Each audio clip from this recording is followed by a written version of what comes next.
গতকাল 11ই ডিসেম্বর আমাদের সকলের প্রিয় শ্রী শ্রী সারদা মায়ের 173তম জন্ম জয়ন্তী উপলক্ষে চলে এসেছিলাম বেলানগর রামকৃষ্ণ আশ্রমে। সেখানে পবিত্র দন্ত মন্দিরে ঠাকুরকে প্রণাম করে চলে এলাম শঙ্কর মহারাজের কাছে। মহারাজের আশীর্বাদ নিয়ে চলে এলাম ভোগ প্রসাদ গ্রহণ করতে। 1:30 থেকে সকলের জন্য ভোগ প্রসাদের আয়োজন করা হয়েছিল বিনামূল্যে। তারপর চলে এলাম মায়ের মন্দিরে। ওম ভুবঃ স্বাহা ইদং বায়বে, ওম স্বাহা ইদং সূর্যায়, ওম ভূগর্ভস্য স্বাহা ইদং অগ্নিবায়ু সূর্যায়।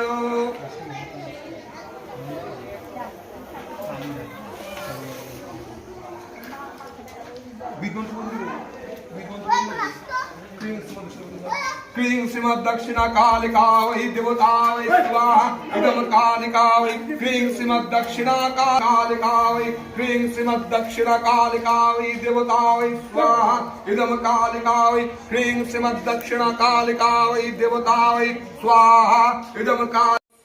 যাগযজ্ঞ সহকারে সেখানে তখন সারদা মায়ের পূজা হচ্ছিল। এটি হচ্ছে কি পাশের কালী মন্দির। ঠাকুরের সমস্ত শিষ্যের ছবি দেওয়ালে টাঙানো, খুবই সুন্দর সুসজ্জিতভাবে রাখা। কালী মায়ের মূর্তিটি সত্যি খুব সুন্দর। এটি বালি স্টেশন থেকে অটো করে চলে আসতে পারেন। বালি স্টেশন থেকে বেলানগর স্টেশনগামী যে কোনো অটোতে উঠে আপনারা এই আশ্রমে চলে আসতে পারেন।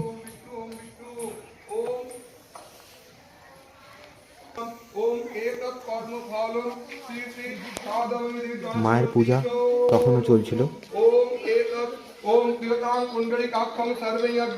মায়ের পূজা শেষ করে আমরা সেদিনের মতো বেলানগর আশ্রম থেকে বেরিয়ে পড়লাম।